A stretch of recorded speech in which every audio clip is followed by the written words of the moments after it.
নামাজ যদি কোনো ব্যক্তি নিয়মিত না পড়ে সে মুসলমান থাকে না।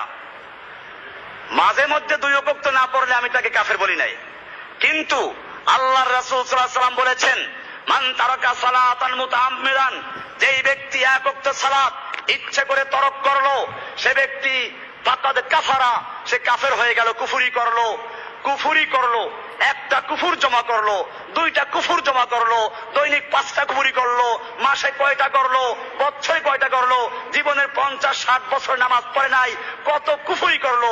ওই বেটা 1টা 2টা টাকা জমা করতে করতে একজন লোক টাকা ওয়ালা হয়ে যায়। ঠিক এরকম ভাবে যে কুফরি জমা করতে করতে কাফের ওয়ালা হয়ে যায়, সে ব্যক্তি কাফের হয়ে যায়। ওর বউ যদি নামাজ পড়ে ও বেনামাজি হয়, বিয়া থাকবে না, মরলে পরে জানাজা হবে না, মুসলিমের জন্য জানাজা, ওর জন্য জানাজা নাই। ও যদি মরে মুসলমানদের কবরস্থানে দাফন করা যাবে না।